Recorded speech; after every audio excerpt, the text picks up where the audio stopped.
I know you saw the title and thought, basic? It's Doom. It all but saved gaming. It's one of the greatest shooters ever created. Whilst other shooters conform to the ideas of reloading, hugging cover like it's your life support, and standing in one position, Doom says otherwise. But if we stop to think about it for 5 minutes, the game system and gameplay loop are pretty vanilla, and that's exactly why it's one of the best shooters ever made. When you compare it to Eternal and Doom the Dark Ages, 2016 starts to look like the planes in the trilogy. No crazy movement tech, no complex combat loop, no 300 APM weapon switching, you just shoot.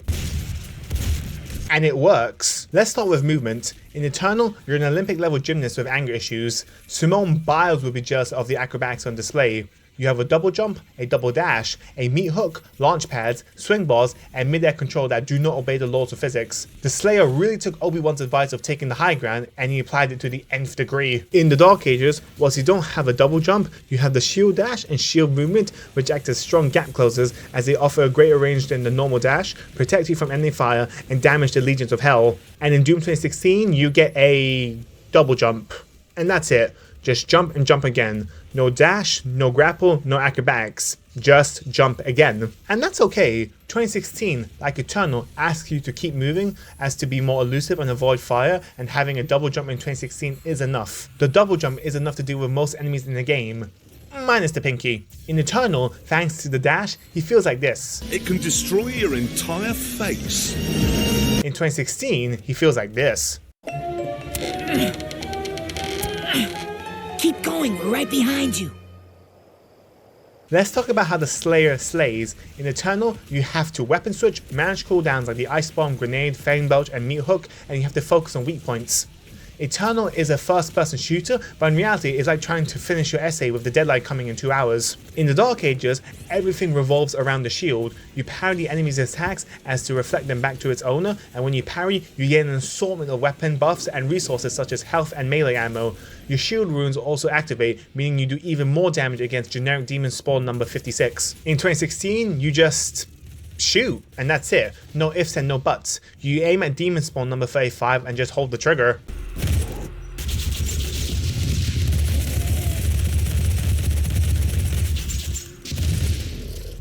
And what makes it even simpler is that ammo reserves are plentiful in 2016, whereas your magazines are empty in Eternal, meaning guns and weapons which have a greater emphasis on long-term sustained damage are much more useful in 2016.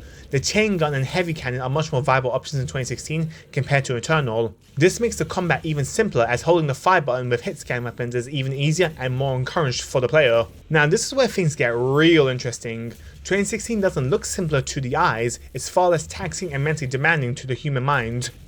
In Eternal, your mind is constantly thinking about health, ammo, armor, cooldowns, abilities, and movement options, and that is a lot to say the least.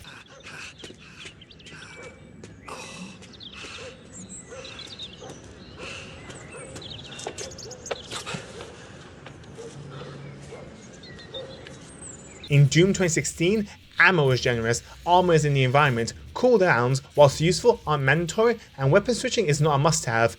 You're not managing systems, and you're not pressing every button on the keyboard, you're just playing. Doom Eternal makes you think about what options you have. Doom 2016 makes you act, as most, if not all options are viable. Now, let's be honest for a second. Doom Eternal, at its absolute best, feels better than Doom 2016. Don't lie to yourself. Do not lie to me. Eventually, when everything clicks, when you're flying across the map at Mark 5, switching weapons and farming resources mid-fight, that feels incredible. There are only a few other games that come close to the high Doom Eternal gives you when you're firing at every cylinder. The flow state in Eternal is in another realm. It's faster, it's deeper, the enemies, despite being stronger, fall like dominoes as your damage output is too high. So, that means it's better, right? Wrong! Remember how I said eventually, like an insurance company eventually giving you the claim payout? Doom Eternal is like that. You need to invest a lot of time into Eternal to actually start playing the game. Playthrough 1, confused, overwhelmed, and likely to die 20 times.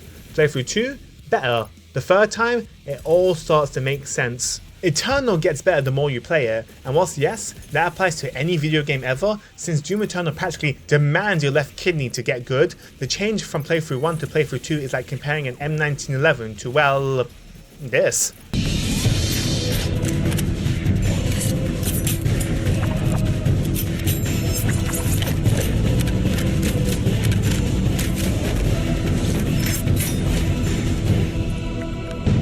And this ties into something relatively simple: discounting. Do you want ice cream today or next year? The obvious answer is now, and that is what it's like playing Doom 2016. From the word go, you're strong immediately, you're effective immediately, you don't need a blood sacrifice to start slaying the legions of hell. Those two design philosophies lead to two different feelings. When you play Eternal, it's sweaty tryhard time, you're locked in, almost as if you're studying for an exam. It's intense, but fun once you've clicked. On the other hand, 2016 feels like this. Hey, that's pretty good. You're still a one-man army, but you're not juggling a dozen weapons and abilities at once. Since you have fewer tools, you can't do as much, and the demons do have a better fighting chance. So yeah, 2016 is pretty basic, simple, and feels vanilla, but that simplicity means lower barriers to entry, immediate satisfaction, and a consistent experience. You don't need a PhD in the art of combat, you don't need to understand each gun better than your own children. 2016 is just point and shoot. You just pick up a keyboard or controller and shoot until you paint the walls of the internal organs of every imp and cackle demon you see. And let's be honest, holding on the trigger for 10 minutes straight is kinda therapeutic. This is Zach, not Zach, signing off. Please remember to like, favorite, comment, and subscribe.